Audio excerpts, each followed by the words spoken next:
Take on verstanden, Ray?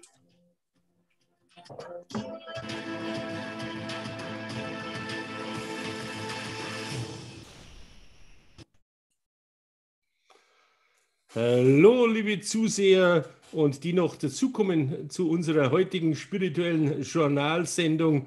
Die ist eine Spezialsendung mit einer Live-Schaltung nicht nur nach Landshut, sondern auch in die USA. Und zwar haben wir heute ein ganz spezielles Thema. Wir beschäftigen uns mit unserem außerirdischen Kollegen, mit der Venus und den Bewohnern auf der Venus. Ich weiß, jetzt werden natürlich viel aufschreien und sagen, was, auf der Venus leben, das geht gar nicht. Aber das werden wir aufklären. Und es freut mich sehr, dass ich hier den Cosmic Ray hier habe, einen Dr. Raymond Keller, der seit fast 50 Jahren auf diesem Thema, forscht und als einer der, bekanntesten Ufologen weltweit, diesem Thema der Venus, seinen Schwerpunkt gewidmet hat. Hallo zusammen. Hallo Nepomuk, danke für die Einladung. Anja, danke, dass du heute uns dolmetschst, denn wir haben ja hier ein Live und ich mache meine Fragen hier in Deutsch und du wirst es auf Englisch übersetzen und wieder reübersetzen, sodass mir die Zuseher, die vielleicht in Englisch nicht ganz so mächtig sind, auch natürlich dieser Sendung gut folgen können.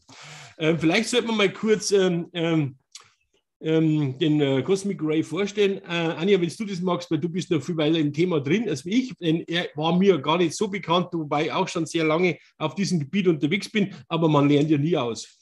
Ja, sehr gerne. Also ich gestehe, dass auch ich Ray noch nicht sehr lange kenne. Ich habe ihn letztes Jahr kontaktiert im Zusammenhang mit der Frau von der Venus, der Onek, mit der ich wiederum seit 25 Jahren in Kontakt bin. Und daraus entstanden sind verschiedene Kontakte sozusagen und gemeinsame Bekanntschaften, wie zum Beispiel Robert Potter, der Organisator der Mount Shasta Sommerkonferenz, der auch ein guter Freund und Unterstützer von Ray ist. Und genau, und so haben sich dann also diese ganzen Kontakte schon mal so ein bisschen über Facebook ergeben. Ich war mit Ray befreundet und habe ihn dann irgendwann einmal angeschrieben, weil Robert Potter und noch ein anderer Freund mich mehrfach darauf aufmerksam gemacht haben, dass es den Ray gibt und dass der 7 Bücher über die Venus geschrieben hat und so viele Videos schon auf YouTube mit ihm sind und der sich voll auskennt und so und ich soll mir den unbedingt angucken und seine Bücher lesen, so ungefähr. Und mit solchen eindringlichen Wünschen bin ich immer ein bisschen schüchtern und warte dann mal ab. Und dann ist es aber doch so oft an mich herangetragen worden, dass ich irgendwann tiefer reingeschaut habe und dann bin ich wirklich achtsam geworden und habe dann den Ray mal angeschrieben und habe mich kurz vorgestellt, habe gesagt, ich bin die Anja, die Freundin von der Onek. Und wer bist denn du so ungefähr? Und er hat sofort, also ganz bald, so lieb reagiert. Ja, das war so spontan, so eine totale, nette, freundliche Verbindung. Ich meine, man sieht ja, wie der Ray aussieht. Ja, so kommt er auch rüber. Ein sehr freundlicher Mann einfach. Und nicht lange danach haben wir uns per Zoom kennengelernt und nicht lange danach hat sich ergeben, dass er gesagt hat, er würde gerne mal wieder nach Deutschland kommen, nach 40 Jahren und so hat eins ins andere sich gefügt. Jetzt steht er kurz vor dem Flug nach Zürich und vor unserer gemeinsamen Tour und ich habe mittlerweile dieses Buch fertig. Das ist das erste Buch, was ich jetzt von ihm übersetzt habe und was jetzt rauskommt. Genau, das erste Buch heißt ja Venus Rising auf Englisch. Du hast es jetzt auf Deutsch übersetzt. Ray ist ja ein Doktor der Geschichte. Jetzt weiß ich gar nicht, welche Geschichte, aber da werden sich natürlich die Zuseher fragen, wie kommt denn ein Doktor der Geschichte dazu, sich, sage ich mal, seit 1967 mit dem Thema UFO auseinanderzusetzen? Ray, how did it all start? How did it all start? You are a doctor. What kind of doctor are you? And how did it start in 1967 with your UFO research subject? Yes, I'm a doctor of history, specializing in Latin American history. Lateinamerikanische Geschichte ist seine Spezialisierung. Da hat er den Doktortitel drin. Mhm. And it all began back in the mid-1960s. Ja, es hat also alles die UFO-Geschichte in den 60ern begonnen. Es ist ein ganz altes Foto von ihm. Sighting UFO Sparks, two Teenagers, 2 Teenager in einem UFO-Magazin. Ja, er ist you are the blonde one, right? Yes. I'm the blonde one, right. Ja, der blonde junge Ray, genau, also ein echtes Urgestein der UFO-Welt. Why did you come and get in touch with that subject, Ray? Can you explain that shortly? After encountering a disc-shaped object hovering over a railroad trestle. Also er hat über einer Eisenbahnstrecke ein UFO schweben gesehen. How old were you? I was in my early years of high school. Aha, also zu Beginn der Highschool-Zeit als Schüler, Student, junger Student. Mhm. I immediately got in touch with the director of a UFO group. Und so hat er sich dann direkt mit einem Direktor einer UFO-Gruppe in Verbindung gesetzt. And he gave my friend and I $30 to start a UFO publication. Und er hat ihm und seinem Freund $30 gegeben, um eine UFO-Zeitung zu machen. Cool. Because I wrote a series of articles for my local hometown newspaper, the Bedford Times Register. Er hat also eine Artikelserie, damals hat er schon angefangen, Artikel zu schreiben. Und so fing das an mit dem Veröffentlichen. All about UFOs, and he liked them. Er mochte das sehr, was Ray damals geschrieben hat über die UFOs. And in the course of joining this group, während er also dieser Gruppe beigetreten ist und dabei war, I met many active ufologists, people who hat er viele aktive UFO-Forscher kennengelernt. And began to exchange publications with them from all over the world. Und hat mit denen schon dann Veröffentlichungen und Bücher ausgetauscht, die in der ganzen Welt verbreitet waren.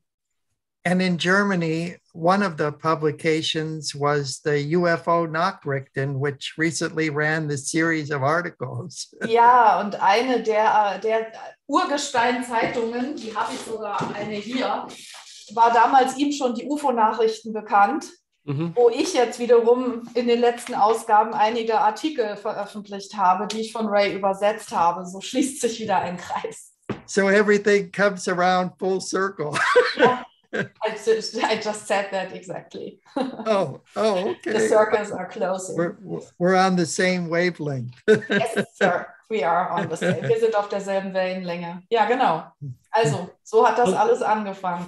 Ja. Das Thema der Besucher von der Venus ist ja doch nochmal ein bisschen speziell, denn natürlich wissen wir aus unserer materialistischen Weltsicht heraus, dass die Venus ziemlich heiß ist, weiß nicht wie viel, paar hundert Grad an der Oberfläche, und da verstehen die Menschen nicht, wie kann denn jemand behaupten, in Anführungsstrichen mit seinem Schiff, seinem Scoutschiff oder wie auch immer von der Venus zu kommen. Wie sind denn diese Kontakte losgegangen, und wie ist denn Ray überhaupt zu einem sogenannten Venusianer gekommen? Yeah, so the Venus subject especially is of course a very special subject in this whole UFO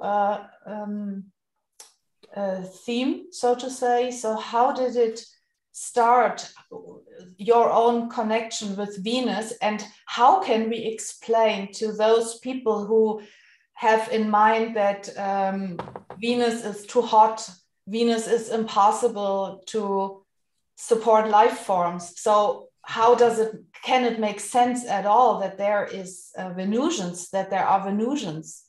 We don't know that. It didn't take me too long to realize that there was a spiritual aspect to the UFO phenomenon. Also es hat in Rays Fall nicht sehr lange gedauert, bis er begriffen hat, dass da auch eine spirituelle Komponente mit zusammenhängt mit den Venusiern und den Außerirdischen und den UFOs. Many in the UFO community claim to have contact with Venusians. Viele in der UFO-Welt behaupten, dass sie Kontakte mit Venusiern hatten und haben.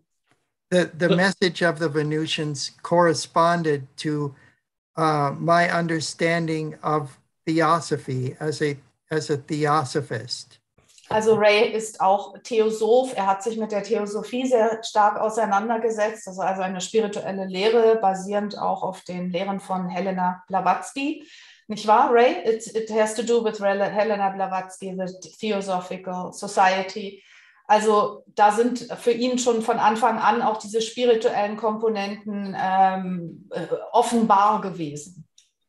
Yes, let me briefly run down the reasons why the Venusians are coming here. Ich möchte kurz erklären, warum die Venusier, wir kommen auch noch genauer dazu, das im Detail zu erklären, warum die überhaupt hier sind und was da für eine Verbindung besteht.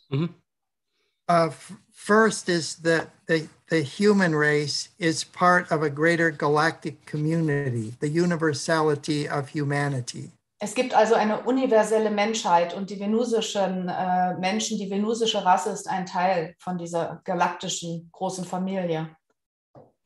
In the greater galactic community, there are 601 planets from 51 solar systems. Es gibt also von 51 Sonnensystemen 601 bewohnte Planeten. The former Canadian Minister of Defense during the Pearson administration. Es gab einen früheren kanadischen Verteidigungsminister, Paul Hellyer, said that there were at least 80 species of extraterrestrials that were living and working and walking among us. Schon der hat auch gesagt, dass ihm waren mindestens 80 verschiedene außerirdische Rassen bekannt, die zum Teil auch unter uns vorhanden sind und leben. Unter uns leben, ja. And secondly is that knowledge from all different aspects of history, science, theology, all point to the existence of extraterrestrial life and our connection to it. Also es gibt auch viele Verbindungen in der Wissenschaft, die auf außerirdisches Leben hindeuten und hingedeutet haben, schon immer. And the third message of the Venusians is that we have powers that are latent within us, that we need to develop beyond just our 5 normal senses. Also die dritte der wichtigen Botschaften der Venusier ist die, dass wir alle in uns wohnende Kräfte haben und Fähigkeiten haben, die schlafend sind und die erweckt werden wollen. Über die 5 Sinne hinausgehen. Über die 5 Sinne hinaus, perfekt, genau, die über die 5 Sinne hinausgehen. Helena Blavatsky thought we had about 22 different kinds of extrasensory powers.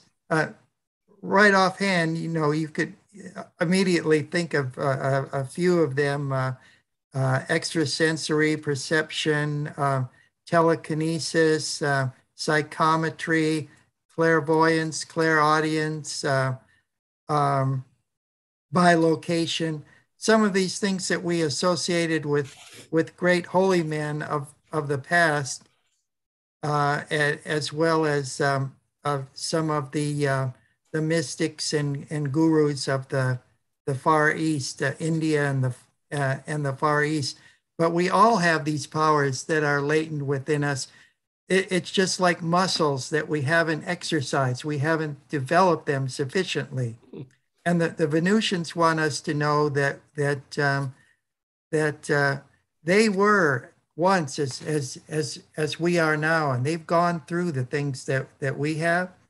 But we have the potential to become like them, to enjoy much, much longer lifespans and to engage a much higher percentage of our mental faculties. The average human maybe engages 8 or 10%, but we can go as high as 90 or more. And this is what the Venusians, who are millions of years highly evolved than we are, have already been able to do. Ja, es ist so schön, Anja, hilft da, wenn wir alles zusammenbringen, aber das kriegen wir hin. Ja,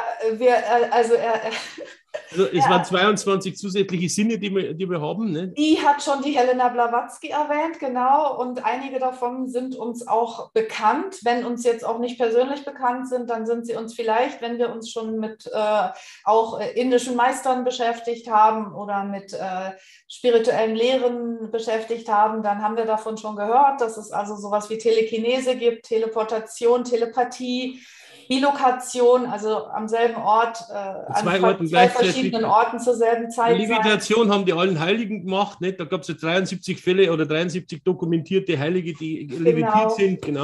Genau, und Ray hat noch darauf hingewiesen, dass die Venusier diese ganzen Fähigkeiten also schon vollkommen entwickelt haben und dass die auch in den Menschen auf der Erde latent schlummern und dass sie deswegen auch mit uns in Kontakt sind, um uns dazu zu erinnern, dass wir das alle auch drauf haben können und dass wir das in uns entfalten. Was habe ich jetzt alles vergessen? Ja, dass sie natürlich Millionen Jahre weiterentwickelt sind, natürlich mehr Zeit hatten, das zu entwickeln, dass sie sagen, wir nutzen ja nur 10% auch unserer Gehirnkapazitäten, unseres Bewusstseins. Und alle diese Dinge dürfen wir jetzt auch entwickeln, glaube ich. Und das, glaube ich, ist die Botschaft auch. Und diese anderen Schwingungsbereiche, dieses Transzendente, dieses außerhalb unserer sichtbaren Welt, gibt es ja auch genügend. Ne? Wir haben ja Engelgeist und Dämonen. Und in diesen Sphären ist natürlich, wenn eine Rasse aufsteigt, natürlich für uns nicht mehr sichtbar. Und dann heißt es ja, wenn sie nicht mehr physisch sind, gibt es es nicht. Aber das wird ja der nächste Schritt in der Wissenschaft sein, auch das, sage ich mal, zu dokumentieren.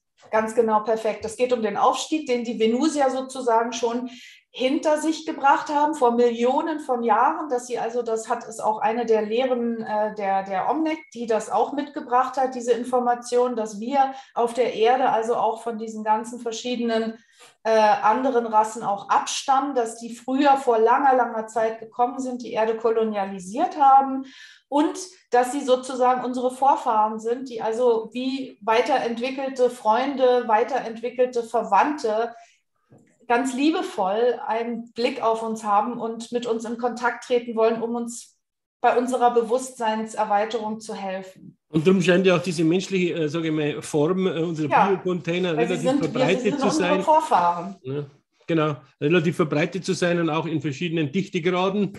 Wenn man aufsteigt, hat man ja nicht mehr diesen Dichte wie hier in der Materie. Ja.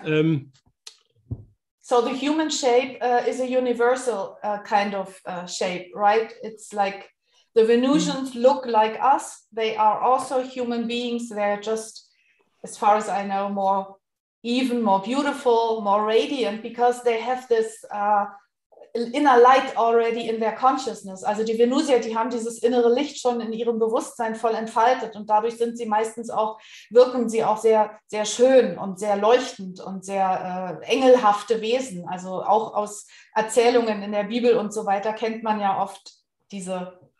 Anja, es kann aber auch sein, dass dieses Thema mit der ersten Atombombe 45, der Crash 45 in Mexiko, 47 in Roswell, dass diese, sage ich mal, viele Außerirdische irgendwie erwacht sind und gesagt, okay, die Menschheit ist jetzt, sage ich mal, in einem Geburtskanal in eine andere Sphäre hinein und da müssen wir aufpassen.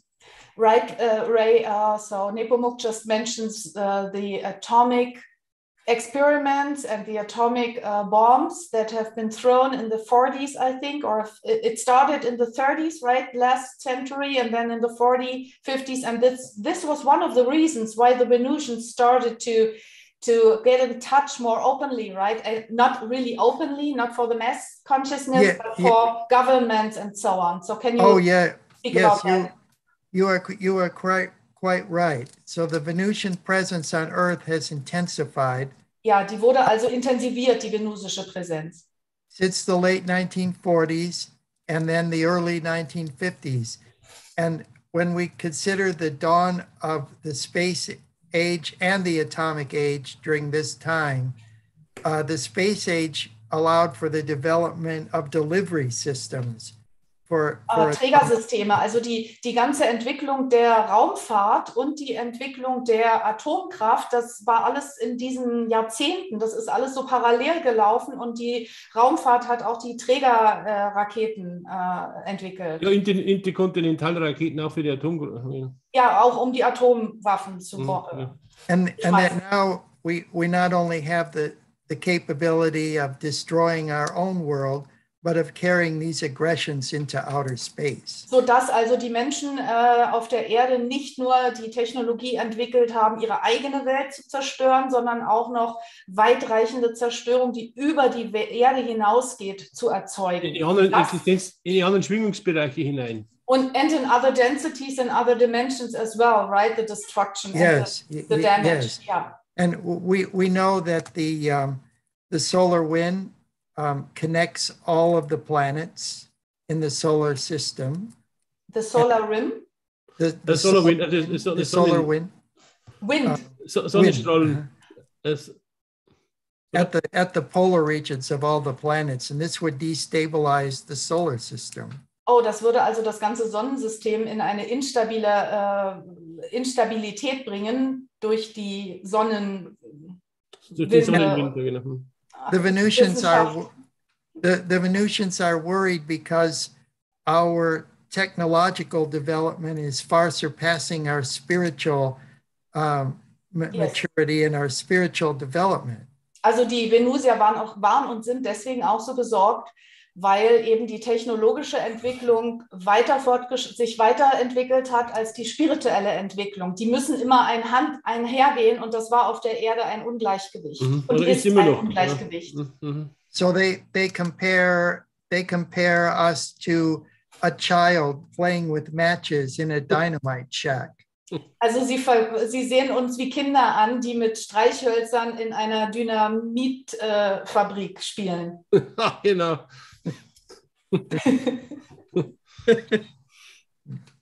Ja, muss man die Streichhölzer wohl wegnehmen, was? You have to take the matches away from them, right? Vielleicht sollten wir noch einen kurzen Abstecher machen. Passt vielleicht jetzt gerade in die Runde rein.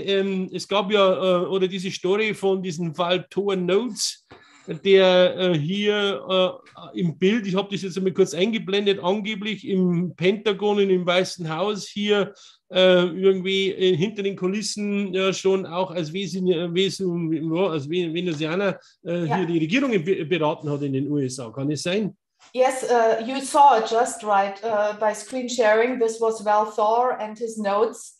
Das war übrigens im Garten von Howard Menger, den wir vorhin im Vorgespräch erwähnt haben. Das war einer der Kontaktler in den 50er Jahren, der Howard Menger. Und der Valthor war dort mit seinen Begleitern, mit Jill und Don in diesem Garten. And he was also a counselor of the President Eisenhower in the Pentagon, right? Also die Regierung wusste praktisch oder wusste damals und heute auch Bescheid drüber. Yeah, so the government knew everything, right? They were informed and they were in contact and they know everything. It was just covered up, right, Ray? Yes, this is correct.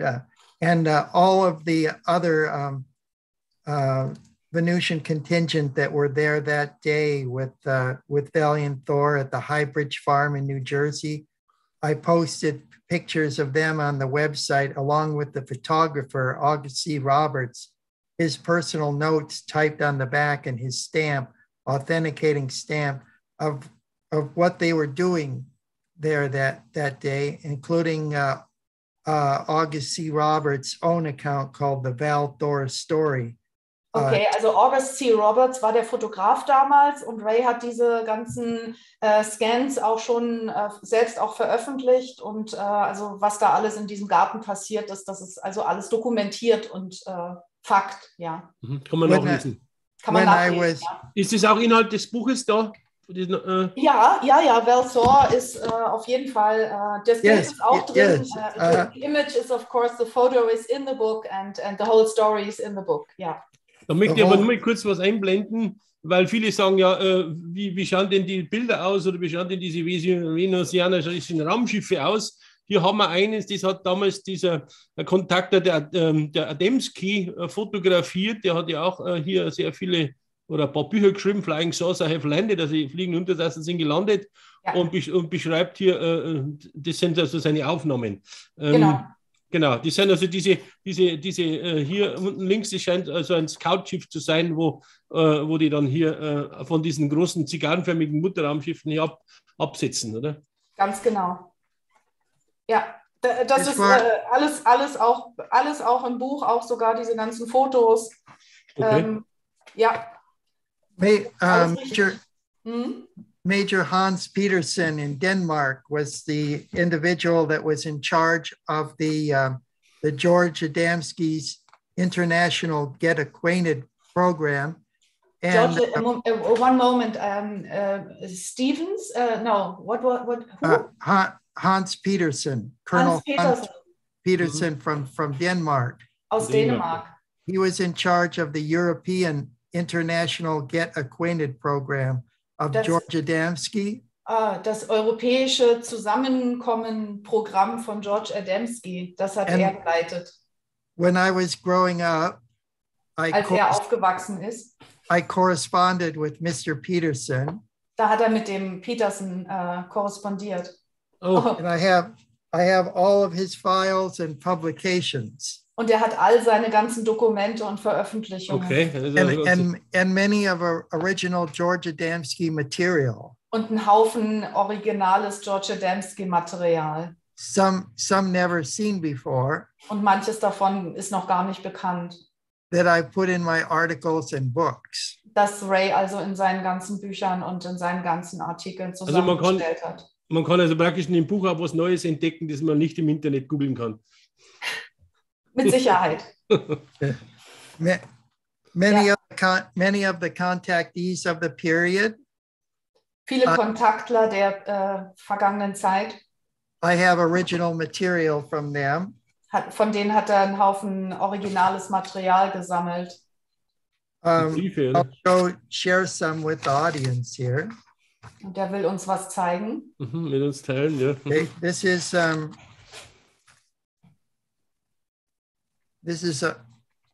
a letter from the 1950s to a woman aus den 50ern. This is a woman in Cincinnati, Ohio, and this is from a contactee by the name of Truman Vetrauens. Von einem Kontaktler namens Truman Vetrauens. Who was the very first one to meet Commander Ora Raines. Er schrieb in seinem Buch über die Kommandantin Aura Raines, eine venusische Kommandantin. Okay. And he was explaining about the moon base. Da hat er auch über diese Mondbasis gesprochen. On the far side of the moon. Auf der Rückseite des Mondes gibt es eine Mondbasis und deren Mondbasis ist die venusische Kommandantin Aura Raines und die war in Kontakt mit Truman Vetrauens. Okay. And this woman from Cincinnati, my friend, und seine Freundin aus Cincinnati lived for a while in California with George Adamski's commune on the slopes of Mount Palomar, California. Die hat eine Weile mit der George Adamski Gemeinschaft zusammengelebt am Fuße von diesem Berg Palomar, wo die Kontakte damals stattgefunden haben. She attended all of the conventions, flying saucer conventions at Giant Rock. Sie war auf diesen ganzen Giant Rock UFO-Konferenzen. This is another letter from ist ein anderer Brief. John Norkin. Von John Norkin. Another contactee, another famous contactee of the time. And he was getting a lot of criticism because he wrote a book and he was making money off of it.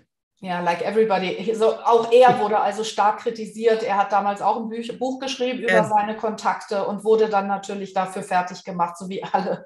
Ja, and Mr. Norkin wrote back and said, if I were a carpenter und Mr. Norkin hat zurückgeschrieben und hat gesagt, wenn ich ein Carpenter and if I built you a house und wenn ich dir ein Haus bauen würde.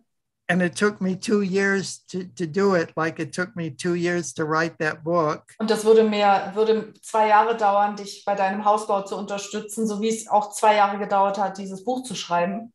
Do you think I should have just done it for free? Findest du, dass ich das alles umsonst machen müsste? Ja, das ist ja immer das, da meint man, das sind ja alle umsonst das Ganze machen. Das war wenigstens eine taffe Antwort, ne? Ja.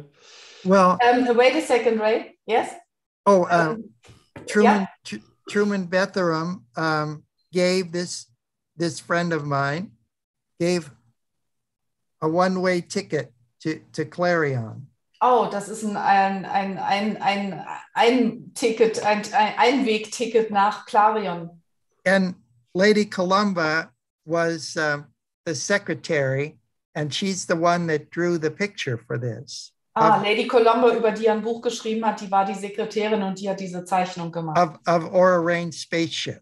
Von Aura Raine's, der Venusierin, von ihrem Raumschiff. Sind denn die Kontakte mittlerweile zurückgegangen oder haben sie zugenommen? Weil momentan hört man immer so viel. Welche Kontakte? Du meinst die Kontakte, über die wir gerade aus den 50ern zu den Venusianern. Gibt es wieder how neue? about the contacts with the Venusians from nowadays? Did they decrease or did they increase compared to the last century? Oh yes, they've increased from 4,000 to 12,000. Oh, sie sind also von 4.000 auf 12.000 angestiegen. Also das müssen wir den Zusehern noch mehr erklären. Das heißt, 12.000 Personen oder Venusianer sind hier entweder inkarniert oder gelandet, oder was meint ihr damit? What do you mean with that? What is this number, 12.000? Okay, this is the number of Venusians that are on our planet. Also 12.000 Venusier etwa sind auf der Erde, sagt yes. Also nicht inkarniert, sondern gelandet. Oder incarnated or landed? Landed. Landed, gelandet. Die sind praktisch unter uns. So they live among us. Yes. But hidden, kind of. Not yes. Also geheim. Largely undetected. Now, also, back in the days of the 13th century, the Sufi mystic named Rumi. Ja. Also zurück im 13. Jahrhundert, der Mystiker Rumi said that there were beings from beyond our world, that there were 4,000 of them on the earth. Der hat schon gesagt, dass 4.000 außerirdische Wesen auf der Erde sind. Okay. That they were angelic beings, and that they were here to serve as guardians and protectors and guides for us along our spiritual growth and evolution. Dass sie also unter uns sind als spirituelle Führer und wie engelhafte Wesen, um uns zu begleiten in unserer Entwicklung. And in accordance with the Bible, I believe that angels and aliens are one and the same thing. Also im Zusammenhang mit den Aussagen, die in der Bibel stehen, sagt Ray, glaubt er, dass die Aussagen über die Engel und die Außerirdischen, dass das dieselben Wesen sind. Da habe ich vor kurzem einen Kontaktler gesprochen, das, was wir als Engel sehen, das sind tatsächlich, weil die Flügel haben, das sind tatsächlich Außerirdische, weil die tatsächlichen Engel haben keine Flügel. So real angels don't have wings, is what Nepomuk was told. So one of his contacts told him that the angels, supposedly angels, that they are the aliens or the extraterrestrials. Is that right? Yes. When you look back in ancient history, wenn du also in die alte Geschichte zurückschaust, in ancient Persia, to be exact, in alten Persien, da sind wir jetzt, where we have some of the first representations of angels. Da habe ich eine der ersten Darstellungen von Engeln.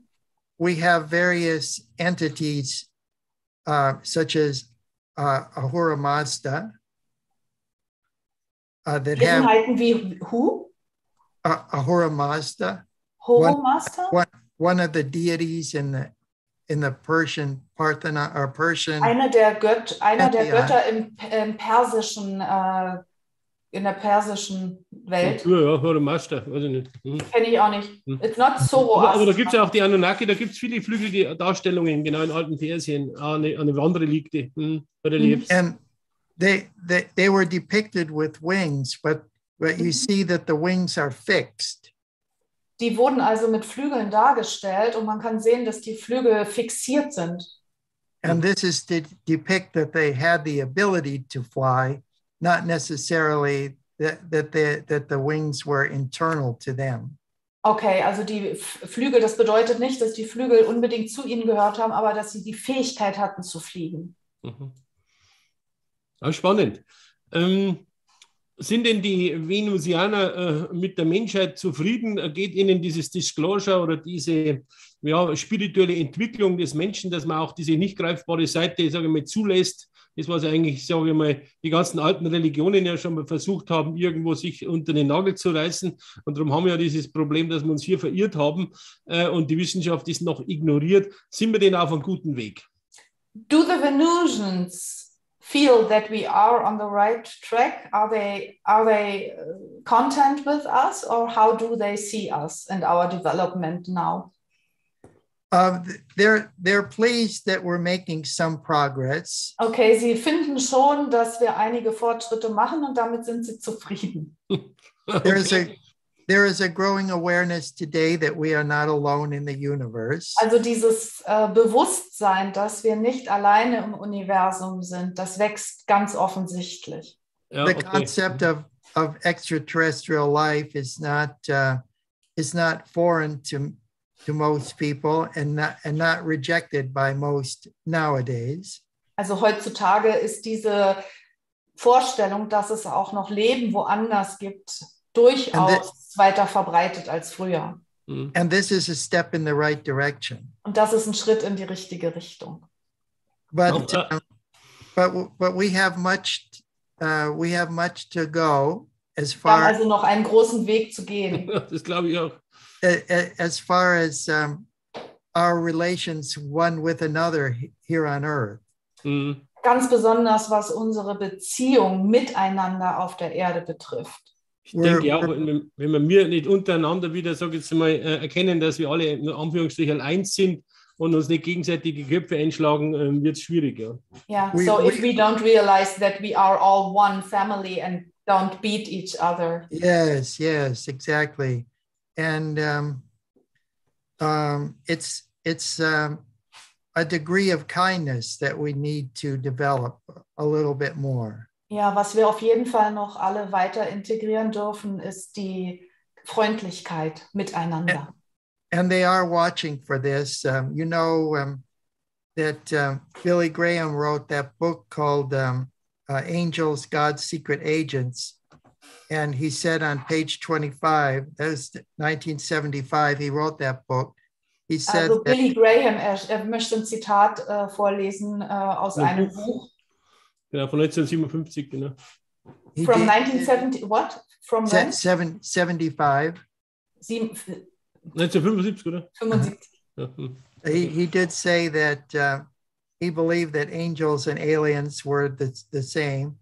And okay. Of course, it's not to be surprised if they showed up to the Earth in flying saucers. And of course, in Hebrews chapter 13, verse 2, it says that we should always be kind to one another, for know ye not that ye entertain angels unawares. So they are watching us.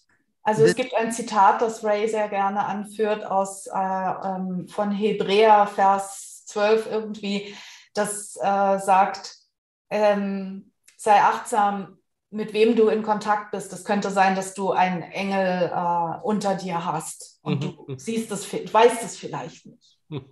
Genau. Ja. Ja, also viele werden sich fragen, ja, warum verstecken sie sich immer noch? Und da gibt es ein Zitat, glaube ich, von diesem Vitor, von dem wir vorher schon gesprochen haben. Der schreibt, unsere Präsenz ist weitgehend geheim, weil der Mensch seine Fähigkeit zeigen muss, sich in diesem Bewusstsein auszudehnen, also friedlicher zu werden, spiritueller und so weiter. Die Menschen müssen sich selbst entwickeln, so ebnen sie den Weg in einen würdigeren Eintritt in die Galaktische Konföderation. Wenn wir so handeln würden, wie es einige von Ihnen wünschen, also vom Weißen Haus landen etc., wäre es so, als würde man einem 5-Jährigen den Führerschein geben. Wieder genau dasselbe, ne? Scheller, soll ich das jetzt versuchen zu übersetzen? Nee, wunderbar, weil das weiß ja Ray sowieso, denke ich mir.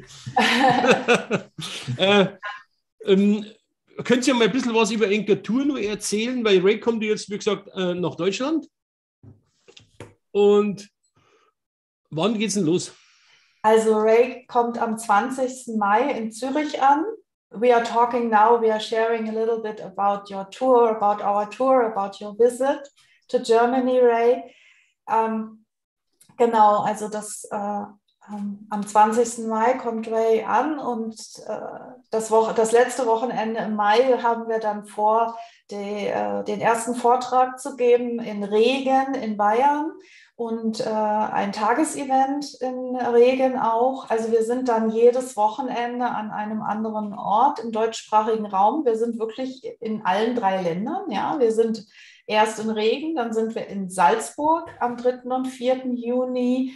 Dann sind wir 10. 11. Juni in Dresden und am 18. und 19. Juni in Kreuzlingen am Bodensee, direkt neben Konstanz.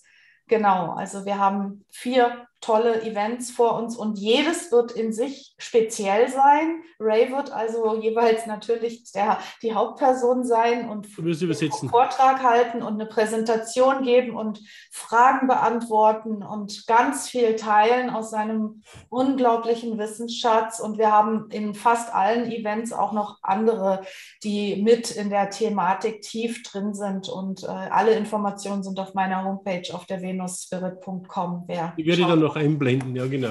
Ja. Ray, was hat dir diese Arbeit am meisten gebracht oder wie hat es sich verändert? Wie siehst du das menschliche Leben jetzt aufgrund von diesen ganzen Erkenntnissen? Okay, based on all these experiences and all this knowledge that you have been developing and occupying yourself with for decades, what did it do with yourself? How did it change you? What kind of a person are you today compared to when you started your earth life? Well, I'm much more aware.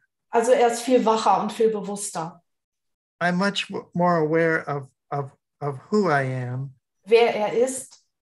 In this and prior incarnations.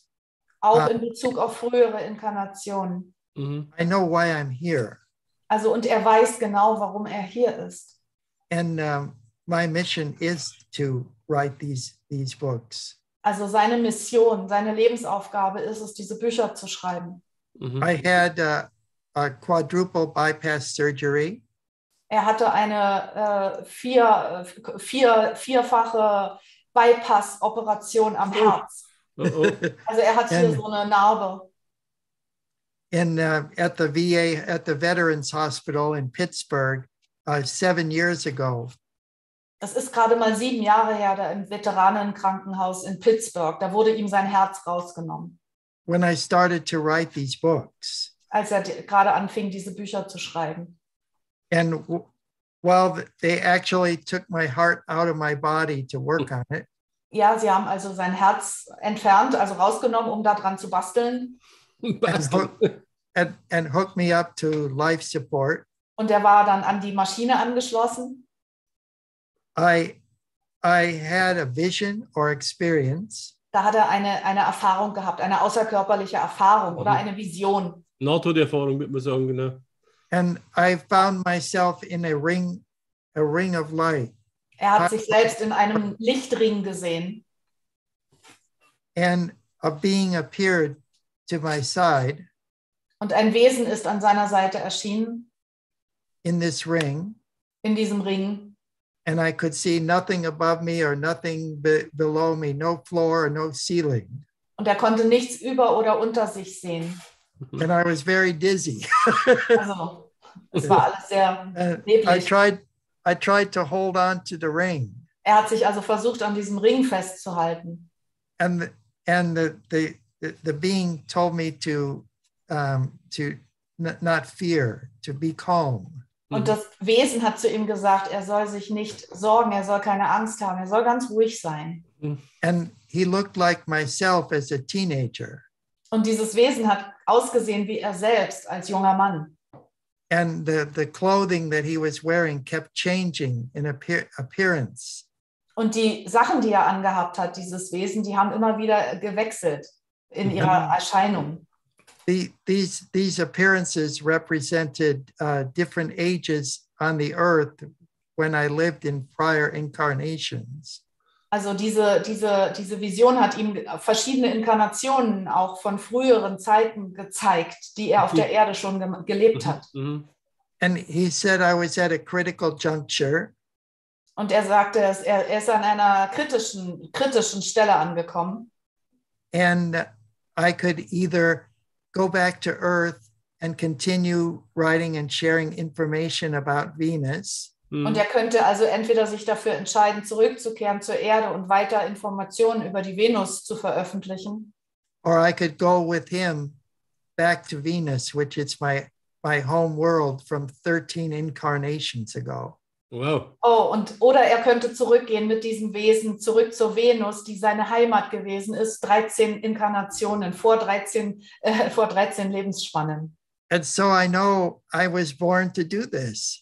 Und so weiß er jetzt, dass er deswegen geboren wurde, dass er dieses Leben deswegen lebt, um genau das zu tun, was er jetzt tut. And thus I'm doing it. Deswegen macht er so weiter.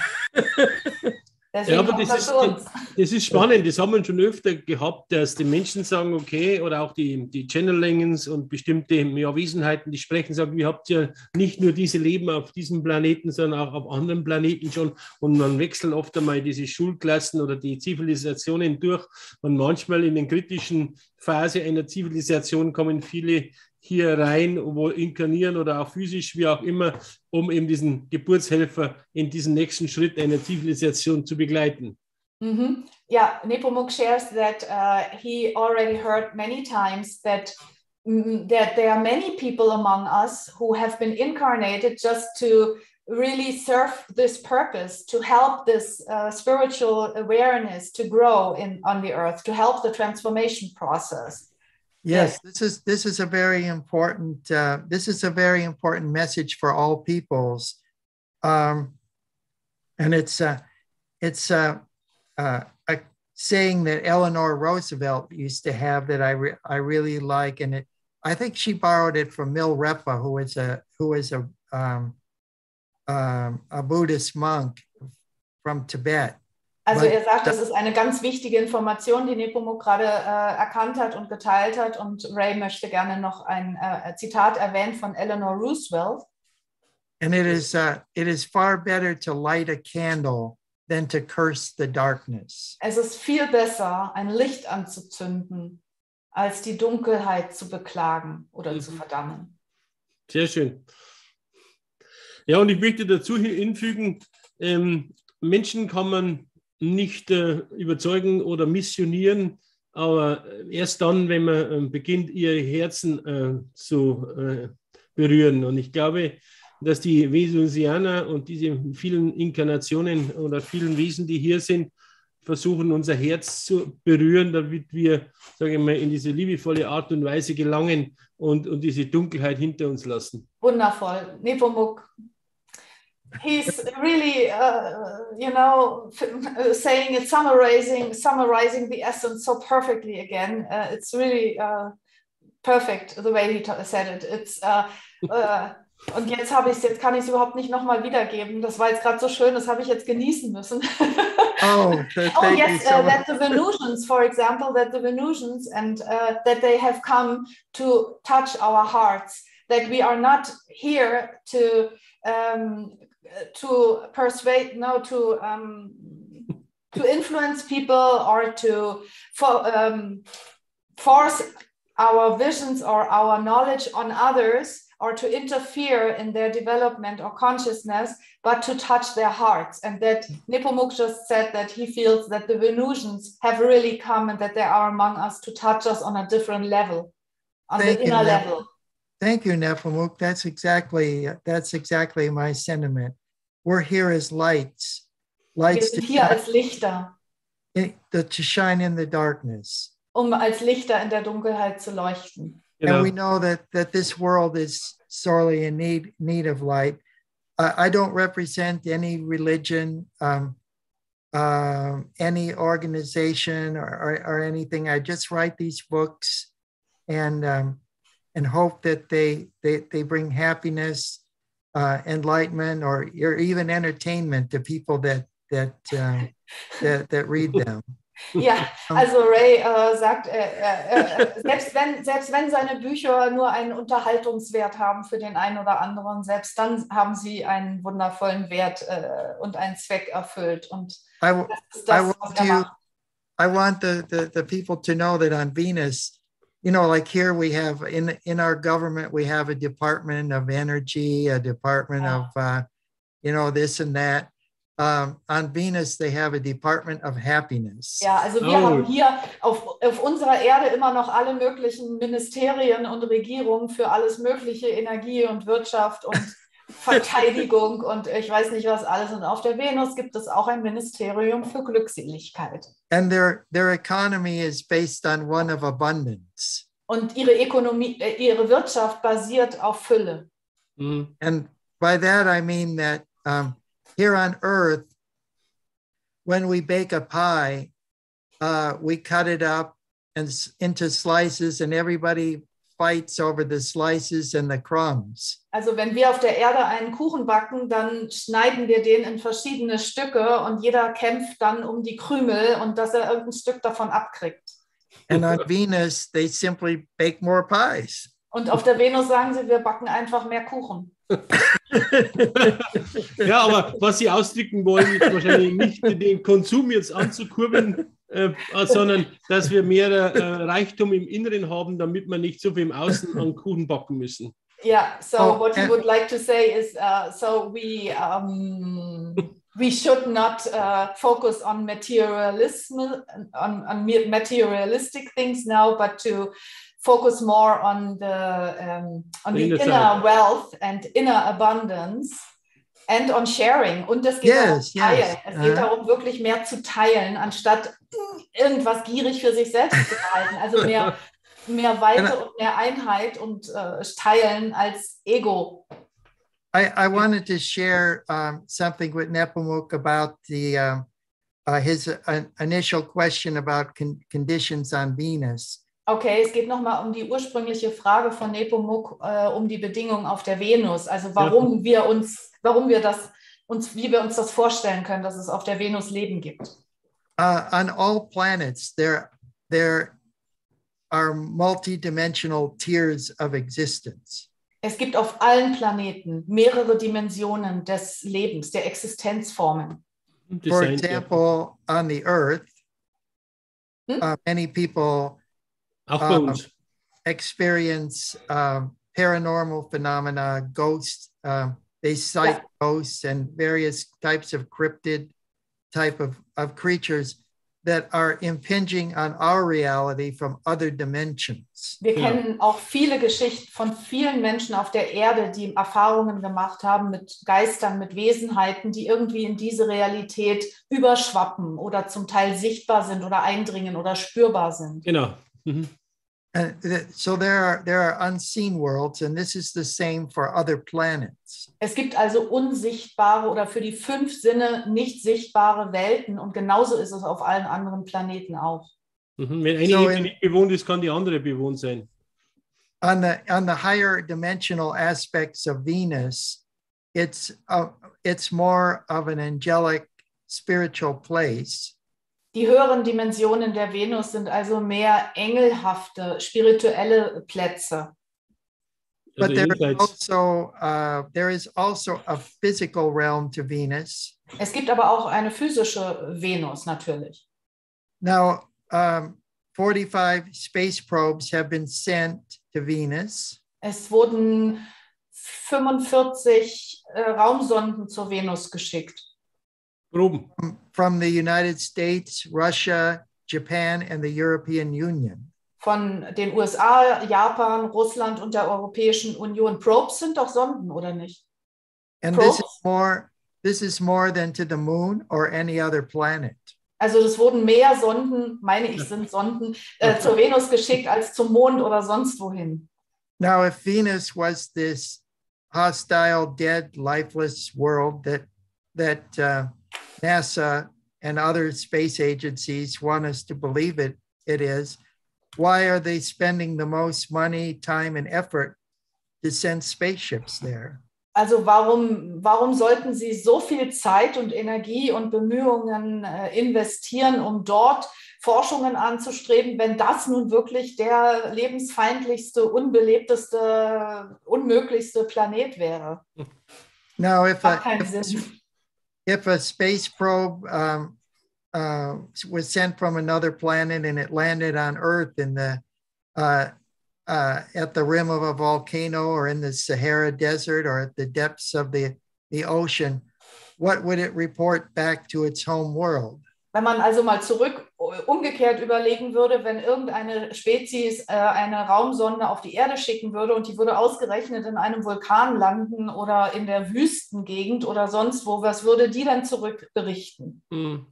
Now, the temperature readings of Venus of 800 plus degrees Fahrenheit.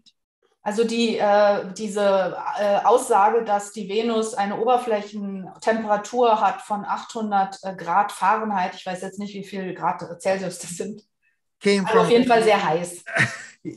Thank you. Came from radiometers measuring the rim of Venus with maybe 2 or 3 short radio bursts. And I believe that these were measuring electrical heat. Also Ray glaubt, dass es von ein paar Stellen nur ist, diese Messergebnisse, und er glaubt, dass es von radionischer Hitze oder so ähnlich kommt. Dass das also nicht repräsentativ für den ganzen Planeten ist. And the various pressures on Venus are erroneous. The high pressures, because there's greater pressures that exist on Earth, even at the bottom of the ocean in the Mariana Trench. Und es wird auch darüber erzählt, dass ein sehr hoher atmosphärischer Druck auf der Venus ist, und einen großen Druck gibt es auch in verschiedenen Orten auf der Erde, wie zum Beispiel im Marianengraben Aber man muss natürlich dazu sagen, wenn die natürlich aus diesem Angelic Raum sich die Venusianer, sage ich jetzt mal, zur Erde bewegen, sie können sich auch wieder verdichten. Die haben ja die Möglichkeit, sich zu verdichten. Das hat ja auch die Omnic schon besprochen, welche Technologie das sie haben, sich wieder zu verdichten, um hier auch sichtbar zu werden, weil hier, wenn die unter uns leben, dann würden die natürlich auffallen, wenn die transparent wären oder nicht. Oder eben auch nicht auffallen. Ne? Oder gar nicht sichtbar sein, ja.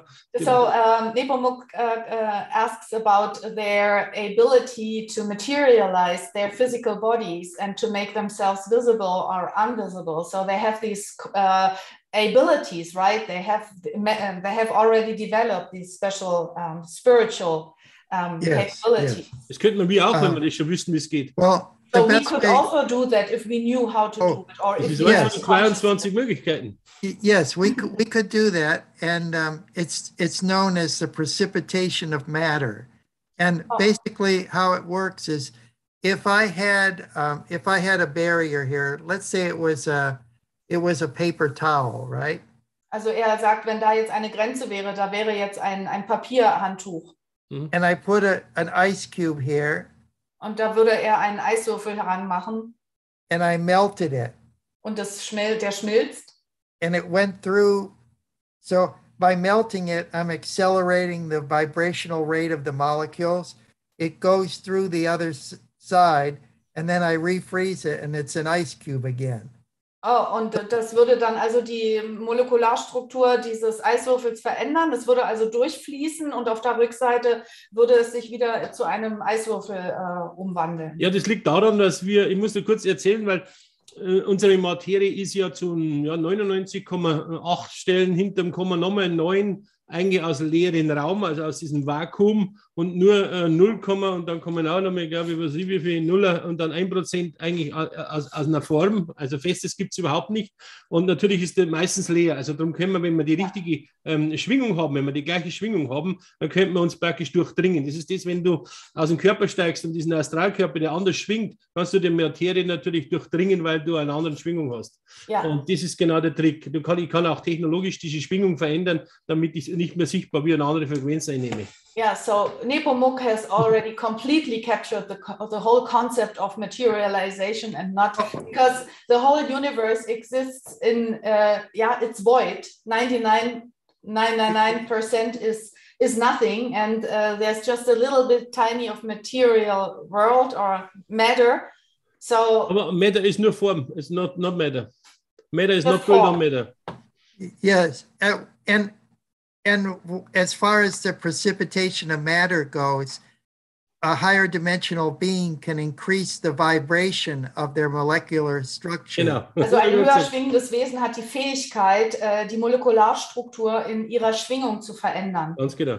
So that like a radio wave, Wie eine Radiowelle. Die verändert an einen Sender.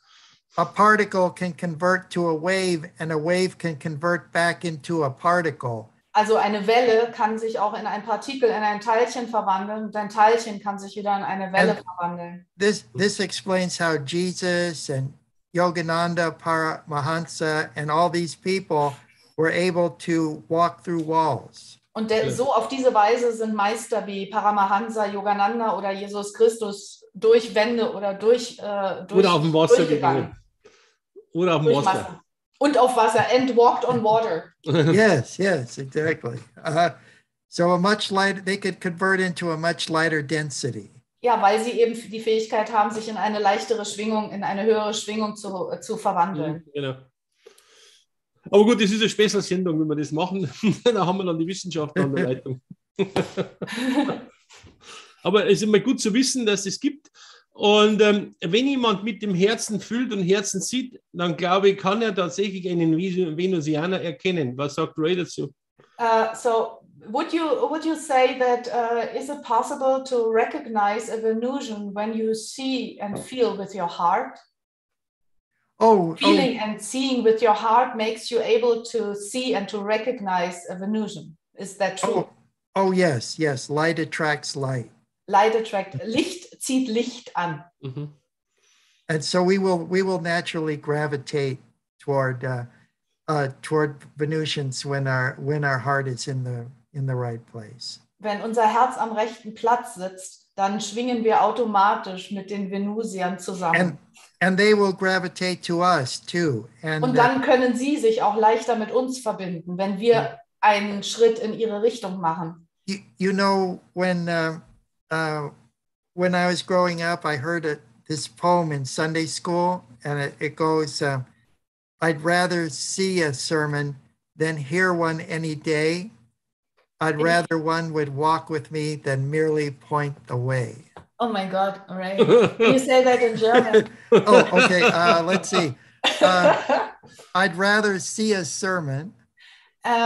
Ich sehe lieber einen, what is sermon?